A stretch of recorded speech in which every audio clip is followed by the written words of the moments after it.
Merci de m'inviter à l'association Agile.net. Moi, je suis un prestataire de services comme de nombreuses sociétés ici. Et bon, on fait de l'agilité depuis 8 ans et forcément, on a été confronté au problème de la contractualisation. On a quand même des grandes spécificités françaises. Alors, on a essayé d'aller voir aux États-Unis ce qui se passait en termes de contractualisation, parce que ce sont quand même les papas de ces méthodes. Donc on est allé voir des leaders de pensée dans le domaine, des Jeff Sutherland et autres. On leur a demandé comment ils contractualisaient avec leurs clients. Finalement, il y a des concepts qui sont intéressants, mais qui sont strictement pas applicables ou inacceptables en France. Pourquoi? Parce que de quoi s'agit-il? En France, on a quand même nos convictions. On a d'un côté des donneurs d'ordre qui veulent que leurs prestataires s'engagent sur le fameux magique triptyque qui est délai, périmètre, prix. D'accord? Et de l'autre côté, on a une communauté d'agilistes, parfois un peu ayatollahs, qui disent nous, on ne sait pas trop s'engager, puisque par essence même, l'agilité, c'est ne pas savoir où on va au départ. L'organisation projet, le PMO qu'on appelle en français, est un petit peu différente en agilité. Le directeur de projet est censé ne plus exister. On n'a qu'une équipe constituée de Scrum Master, de PO et d'équipes de réalisation. Donc si vous voulez, on était un peu confronté à cette dualité d'intérêts, c'est quasiment un conflit d'intérêts, et on nous demandait quand même, nous prestataires de services, de nous engager, et ce qui est bien légitime du côté des donneurs d'ordre et notamment des directions achats, de s'engager sur ce qu'on pouvait faire dans un délai, un prix, un périmètre à peu près défini. Alors, il y a beaucoup de sociétés en France qui parlent de forfait. Tous les prestataires de services ont été confrontés à cette problématique. Un forfait, si on regarde l'étymologie du mot, je vais être un petit peu provocateur, il y a deux sens au mot forfait. Il y a fort-faire, ça vient de ces deux mots-là, donc c'est se faire fort de faire quelque chose, donc s'engager. Donc ça, c'est l'essence même du forfait, tel qu'on le demande. La deuxième étymologie un peu plus intéressante et rigolote, c'est que c'est commettre un délit. Donc demander à un prestataire de service de s'engager sur un prix, un délai, un périmètre, lorsqu'on ne sait pas où on va, n'est-ce pas commettre un délit? Bon, c'est juste pour la petite blague du matin. Mais en tout cas, c'était vraiment notre problématique. Alors ce qu'on a fait, on est allé voir un cabinet d'avocats spécialisé dans les litiges juridiques auprès du tribunal de commerce, c'est remonté par le tribunal de commerce, et qui règle les problèmes entre les donneurs d'ordre et les prestataires. Et on a demandé à ce cabinet-là de travailler avec nous, agilistes, pour faire quelque chose qui soit acceptable pour les deux parties.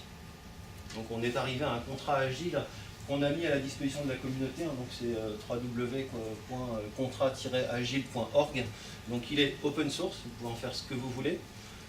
Il est organisé d'une manière suffisamment sympathique pour que vous puissiez vous-même prendre des parties, les changer, etc. Il y a un site spécialisé qui vous explique un peu la sémantique du contrat. Je vous engage à l'utiliser, à le forquer, pour reprendre un terme des geeks, et à l'adapter à votre sauce. Nous, on contractualise avec nos clients avec ce contrat-là et ça fonctionne plutôt bien. Voilà.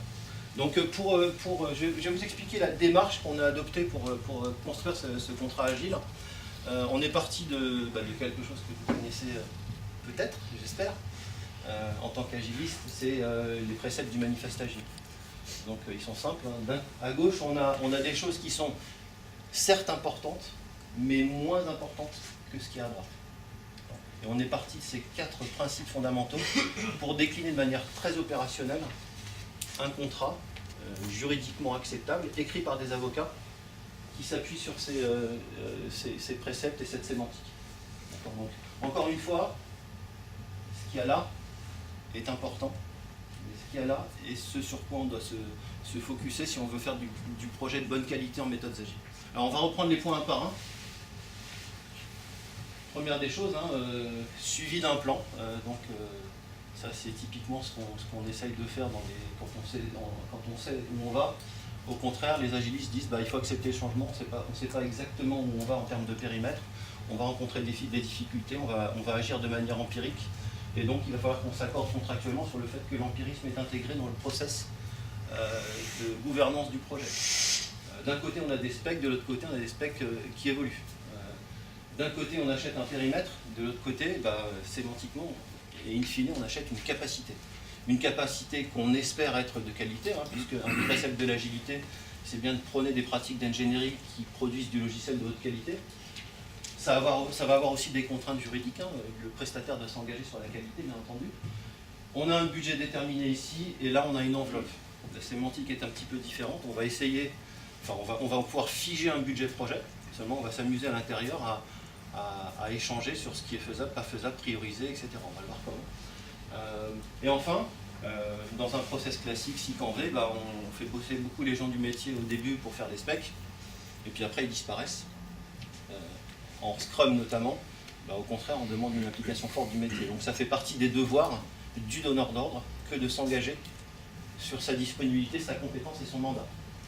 Donc ça, c'est le premier point. Le deuxième point, c'est purement contractuel, hein. On s'attache en France à essayer de bien border les choses et de se protéger, hein. C'est du risk management d'un côté. On essaie de reporter le risque au prestataire, ce qui est tout à fait légitime. Et le prestataire, lui, en contrepartie, il essaie de partager son risque. Dans l'agilité, on va plutôt essayer de mettre le curseur sur des risques partagés de manière équitable. Alors on peut parler de pénalité, hein. On va voir, il y a des notions de pénalité dans la contractualisation agile. C'est quelque chose d'acceptable, même si des ayatollahs de l'agilité vous diront « Oh là, non, pas du tout. Non, non, on peut faire ça, il n'y a pas de souci. » Les dérapages en forfait classique, c'est des avenants. Sur le contrat agile, on peut faire des avenants, mais c'est quand on est arrivé à un point où on avait prévu une enveloppe budgétaire avec un périmètre fonctionnel à peu près défini après le sprint 0 et qu'on s'aperçoit que vraiment il y a des choses supplémentaires à faire et on ne peut pas faire du trade-in, trade-out de fonctionnalités, donc là on fait des avenants, mais que dans ce cas-là. Alors que là, dès qu'il y a un petit dérapage, chaque partie se remet sur le contrat et essaie de mettre l'autre en défaut, c'est un petit peu différent. Il y a beaucoup d'obligations du fournisseur dans les forfaits classiquement signés par la direction achat. Là, on a vraiment des droits et devoirs mutuels et on a un esprit du contrat agile qui est gravé dans le marbre, dans le corpus juridique. Forfait, régie contrôlée, hein, ça vous l'aurez compris. Forfait agile, c'est un oxymore, c'est pas possible. Je préfère le dire. C'est l'huile et l'eau, c'est une utopie, c'est une hérésie. En plus, c'est une notion qui a été apportée par des prestataires de services très opportunistes qui se sont dit tiens, on va faire du forfait agile, super, parce que c'est ce que nous demandent nos clients. C'est normal, c'est légitime. Mais quand on essaye d'un côté de dire on gèle prix, délai de fonctionnalité, forfait, et de l'autre côté on dit on va faire de l'agile, donc on va faire changer le périmètre, il y a un petit peu une contradiction dans tout ça. Doc exhaustive, c'est vrai que dans des process classiques en termes de contractualisation, on modélise énormément de choses sur la gouvernance du projet, les artefacts, les documents projets, les dossiers d'architecture, les comités de pilotage, etc. Dans la mouvance agile, on dit certes c'est important, mais ce qui est le plus important c'est de produire du logiciel. Il ne faut pas aller non plus trop loin en disant on ne va pas faire de gouvernance projet. Donc il y a forcément en France, notamment, une surcouche de direction de projet qui est l'interface entre les organes juridiques et les directions achats et les donneurs d'ordre et l'équipe agile. Et on ne peut pas s'affranchir de ça. On a essayé de le faire, nous, on s'est planté. En ne mettant que des équipes agiles, c'est pas possible. C'est pas possible. Il y a quand même un minimum de couches PMO à prévoir avec des artefacts classiques de direction de projet. On formalise moins dans une méthode agile qu'on ne le fera dans un projet classique. C'est-à-dire qu'on va quand même essayer d'alléger la bureaucratie de projet pour s'attacher à une culture de l'oral, et on verra, on s'engage dans la méthodologie à faire autant que faire se peut du management visuel pour des choses qui ne sont pas fondamentalement importantes dans l'historique du projet. Et la courbe d'apprentissage des nouveaux venus sera plus à l'oral que tiens, voilà le dossier d'architecture, les specs techniques. Non, c'est pas comme ça que ça marche. Ici, on s'attache à choisir très tôt, et là, au contraire, on s'attache à choisir le plus tard possible. Donc, on fait une culture du faire juste ce qu'il faut, et on verra contractuellement ça a des impacts. Classiquement, quand on a fait un projet, on va confier le contrat de TMA soit à la même société, soit à un partenaire tiers. On peut faire de la TMA agile, c'est-à-dire que le contrat de TMA lui-même sera conduit comme un projet agile, et donc le contrat agile s'appliquera et on insérera dans le backlog produit les primitives de la TMA de la même manière qu'on le fait dans un projet agile classique. Outil process, hein, on connaît cette superbe dualité française qui est la MOE-MOA. Là, typiquement, dans la contractualisation agile, on va essayer de mettre toutes ces personnes-là ensemble et les devoirs du prestataire et du fournisseur, et du donneur d'ordre seront de travailler ensemble et d'être disponibles à 100% pour ce projet-là. PMO standardisé versus artefact agile. J'entends par là qu'on va mettre des KPI qui sont purement agiles, liés à la qualité, etc. On le verra, mais il y a quand même des spécificités sur les mécanismes de gouvernance d'un projet agile. Ici, on a une responsabilité du directeur de projet. D'ailleurs, c'est lui en général qui dit à l'équipe ce qu'elle doit faire, parce qu'il sait mieux que l'équipe ce qu'elle sait faire, bien entendu. Non, c'est un peu ironique. Là, on va plutôt travailler sur une responsabilisation et on délègue un mandat de choix technologique, d'engagement de vélocité à une équipe agile. Donc, on n'essaye pas de lui forcer la main. C'est pas comme ça que ça marche. Donc, tout ça, ça doit être consigné dans un contrat. Si on reprend les points, et après on regarde de manière très opérationnelle ce que ça veut dire d'un point de vue contractualisation agile, en fait on achète des points de fonction, des points de complexité, tout dépend de votre approche. Ça veut dire que d'un point de vue achat, si on veut quand même avoir un engagement de périmètre, on va pouvoir activer plusieurs mécanismes. Le premier, c'est qu'on dit, bah tiens, mon contrat agile, je vais m'engager sur 80% de ces fonctionnalités qui sont extrêmement importantes. Et la variable d'ajustement des 20%, c'est ce qui nous permettra soit de s'arrêter plus tôt, soit d'en faire plus, du nice to have, d'accord. Donc on s'engage sur un budget et un périmètre restreint et un délai, et il y a une variable d'ajustement. Dans les faits, un contrat forfait classique, il y a toujours un dérapage de 10, 20 ou des fois beaucoup plus, qui sont donnés par des avenants. Bah là, on acte ça dès le départ. On dit voilà, on s'engage à ça et on va faire ce minimum-là et le reste, enfin, les 80%, et le reste, on verra si on les fait ou pas. Deuxième mécanisme, c'est de faire du trading trade-off, hein, du change for free, ce qu'on appelle. Hein, c'est de dire, bah voilà, si vous voulez, on se donne aussi la liberté. Dans le backlog initial, déjà le backlog va évoluer dans le temps. Puisqu'il va être affiné, et on va pouvoir faire du trading, trade-off de points de fonction. Donc on va pouvoir comme ça s'assurer de rester dans l'enveloppe budgétaire. Très important, comme on n'est pas sur un mécanisme de forfait classique, le client veut toujours se donner l'opportunité de pouvoir s'arrêter. Hein, c'est ce qu'on appelle le délai de prévenance dans un contrat classique. Bon, voilà, le délai de prévenance, c'est typiquement 2 sprints. Et en fait, on peut décider d'un go-no-go. Le client, comme on pilote le projet par la valeur et que la valeur marginale de chacun des sprints a tendance à diminuer, hein, puisqu'on attaque les choses les plus importantes au début, à la fin les choses les moins importantes, donc le ratio valeur-coût a tendance à s'amenuiser, et au bout d'un moment, bah, on décide d'arrêter. D'accord ? C'est complètement différent. Donc ça veut dire que dans le contrat, il faut prévoir un délai de prévenance et un mécanisme de go-no-go sur le troisième sprint qui est prévu. Voire même, alors ça c'est très anglo-saxon, je connais un client qui l'a fait en France. On a une enveloppe budgétaire, je sais pas, on va dire 500K pour un projet. Comme on se donne la liberté de s'arrêter quand on en a assez, je veux dire, quand on est content du résultat, il se peut qu'il y ait une valeur marginale, on va dire 50K, qui n'ont pas été dépensés.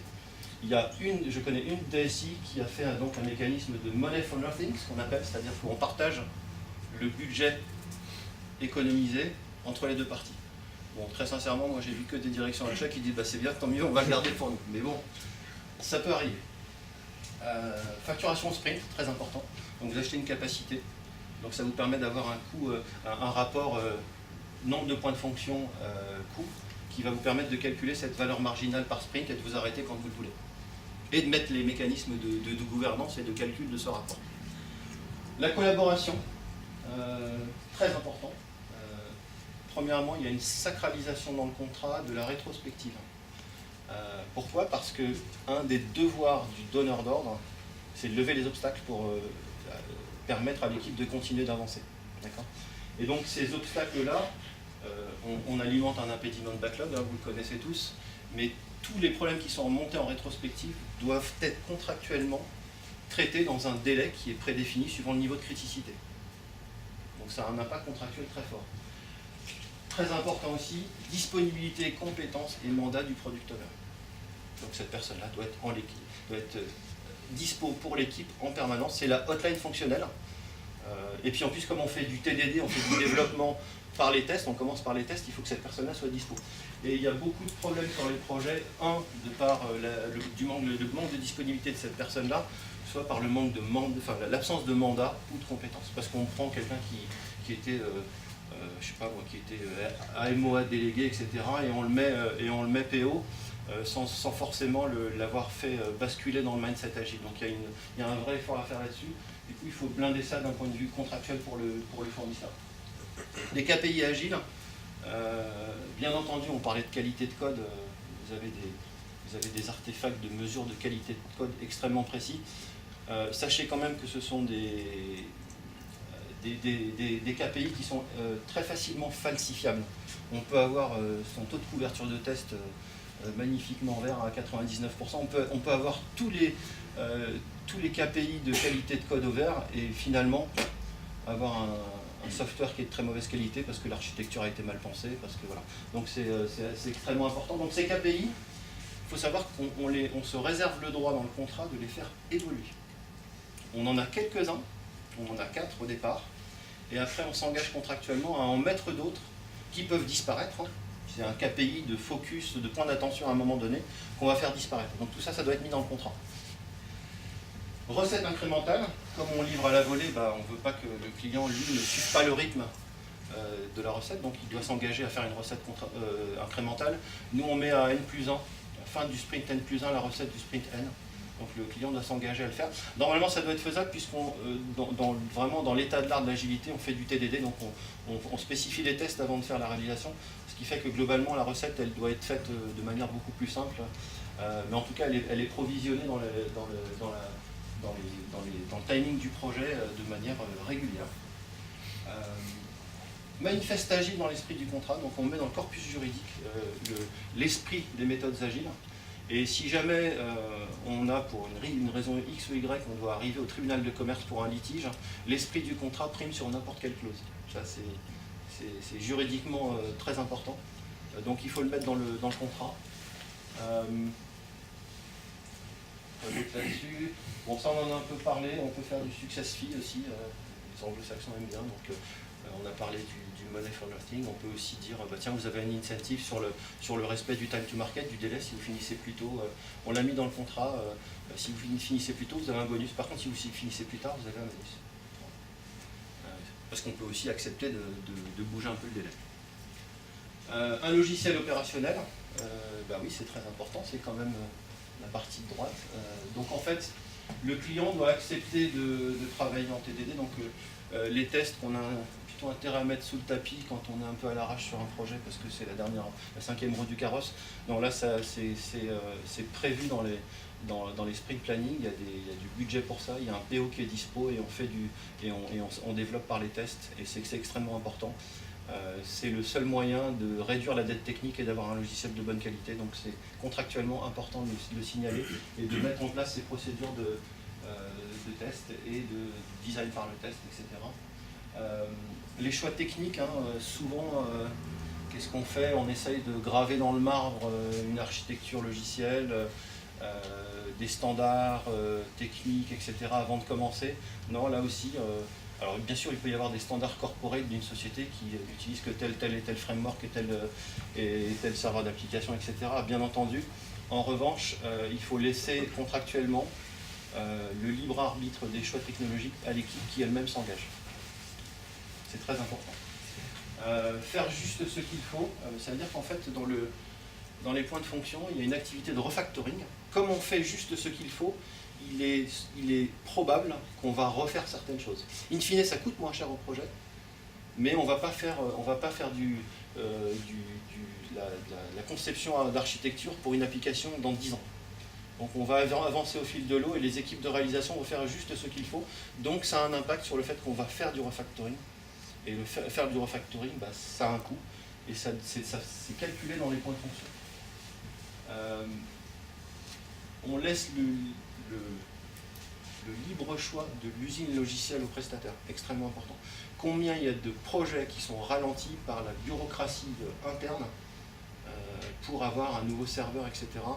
Je vous encourage, enfin nous c'est ce qu'on fait, on a un prestataire sur le cloud, donc on bosse de manière complètement autonome et sans adhérence technologique. Et tout est complètement autonome. Bien entendu, on va bouchonner, on va s'intégrer au SI puisqu'on fait de l'intégration continue. Mais l'usine logicielle, on essaie d'être complètement indépendant et de ne pas reposer sur des organisations parfois extrêmement complexes. Bon, le Graal étant d'avoir carrément du continuous delivery, pour certaines boîtes vraiment très mûres dans l'agilité, où on développe à la volée, mais c'est mis en production à la volée. C'est le mouvement DevOps, etc. Donc vous avez peut-être entendu parler, là c'est vraiment le Graal. On n'a pas voulu mettre ça dans le contrat pour l'instant. Dernier point, individu et interaction, bien entendu, parce qu'on a quand même un esprit de collaboration qui est différent.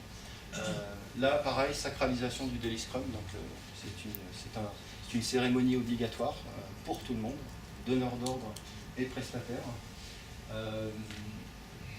On fait de la gouvernance de projet avec du management visuel. On fait beaucoup de Kanban en ce moment, je crois que c'est quelque chose qui prend beaucoup en France. Donc contractuellement, les artefacts du projet sont notamment visuels. Ça ne veut pas dire qu'on ne va pas faire du comité de pilotage, ça ne veut pas dire qu'on ne va pas faire du compte-rendu de comité de pilotage, etc. C'est pas ce qu'on est en train de dire. On est en train de simplement dire qu'il y a plein de choses qu'on ne va pas formaliser et qu'on va mettre à l'oral. Déjà, c'est beaucoup plus simple, beaucoup plus rapide. Et puis, vous savez, les documentations, ça reste dans un tiroir ou sur un serveur, on s'en sert pas. Et elles ne sont jamais à jour. Les dossiers d'architecture et les spécifications fonctionnelles générales, détaillées, techniques, ne servent à rien. Dans beaucoup de cas, il vaut mieux avoir un strict minimum d'un dossier d'architecture light que accueillir un nouvel entrant se fait par du pair programming, etc. L'apprentissage est beaucoup plus rapide. Et à la fin, on livrera les documents nécessaires pour éventuellement une TMA. Mais on va essayer de s'affranchir de cette bureaucratie. Le pair, donc ça, je viens d'en parler, c'est extrêmement important. Il y a les agilistes jusqu'aux boutistes qui veulent faire du pair tout le temps, hors de question, parce que là, le client a vraiment l'impression de payer deux fois le prix pour quelque chose. Non, le pair ne sert qu'à traiter des sujets technologiques ou fonctionnels complexes, mais il est accepté, et donc il est provisionné dans les sprint planning qu'on fait. Extrêmement important. Et c'est les équipes qui s'engagent. Il n'y a personne d'autre que l'équipe qui sait ce qu'elle peut faire. Et ce qu'elle peut faire. Il n'y a rien qui ressemble moins à une vélocité d'une équipe que la vélocité d'une autre équipe. Donc contractuellement, il y a des choses là-dessus. Alors oui, le forfait agile et l'engagement sur le prix est possible, bien entendu, mais ce n'est pas un vrai forfait. Il est garanti à X%. En fait, ce qu'on fait, on fait une estimation quand on répond à un appel d'offres. Grosse maille. Enfin, grosse maille. On bosse quand même pour que ce soit le plus pertinent possible. Après, on se donne le droit contractuellement, après le sprint 0, d'ajuster à la hausse ou à la baisse, dans un pourcentage qui est déterminé, l'estimation. D'accord. Et on se donne le droit de travailler sur ces 20% de nice to have. Donc on s'engage sur un périmètre de 70-80% et les 20% seront la variable d'ajustement.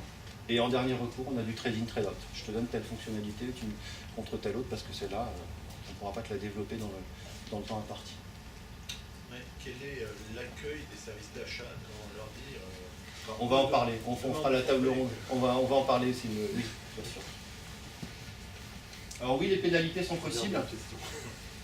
Sur les KPI agiles, parce qu'il est normal qu'on ait un moyen de pression en tant que donneur d'ordre sur son prestataire.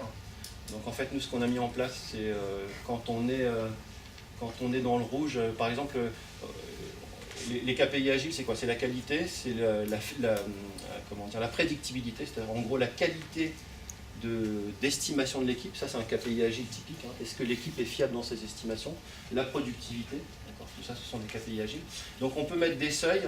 Nous, ce qu'on fait, c'est qu'on dit, voilà, si on met un seuil, et si on dépasse ce seuil plus de 2 sprints ou 3 sprints, peu importe, d'affilée, c'est qu'il y a un problème. Donc là, on active la pénalité.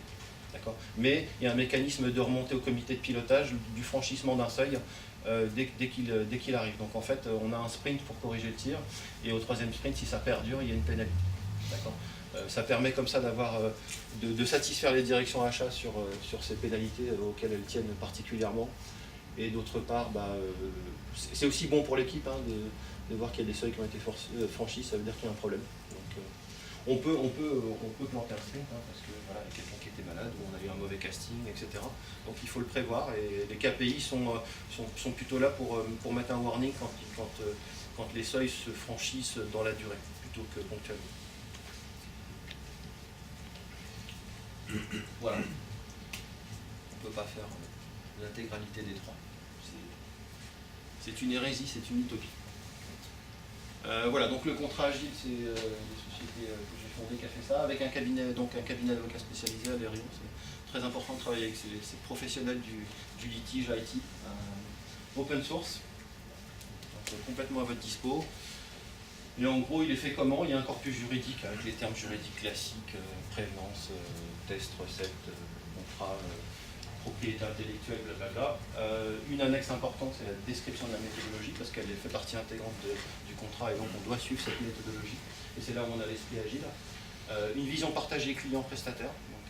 La vraie vision produit telle qu'on en parle dans Scrum, elle doit être écrite et décrite. Alors la vision, c'est une vision macro, c'est pas des spécifications détaillées, mais voilà ce qu'on cherche à atteindre avec ce projet-là. Des estimations initiales, donc on s'engage sur un périmètre au début, puisqu'on estime en point de fonction et donc en coût et donc en nombre de sprints. Et après, on va faire évoluer tout ça, et on s'accorde le droit de faire évoluer tout ça. Un truc très important, c'est la gouvernance du projet. Qui fait quoi, quels sont les KPI, quels sont les rôles, responsabilités, comment on organise le projet, parce que tout le monde y tient, il y a quand même des livrables, etc. Donc, ce qu'on appelle le plan de qualité de service. Il y a toujours un plan de qualité de service dans un contrat digne de ce nom. Donc là, on a un PQS adapté à l'agilité, des conditions particulières, parce qu'il y en a toujours. Et puis voilà, une annexe financière. Et on annexe le backlog V0, c'est-à-dire le backlog avant le sprint 0. Et après, le backlog évolue, puisque par essence même, il doit évoluer, et on l'annexe au contrat. En fait, à chaque sprint planning va retravailler le backlog, au moins du sprint, et éventuellement, on va faire des arbitrages sur le backlog global. Donc on l'annexe au contrat. Mais c'est automatique, c'est-à-dire qu'il n'y a plus de négo juridique. Il est prévu d'annexer ça. Donc du coup, on ne va pas les retourner voir la direction achat pour ça. Merci de votre attention.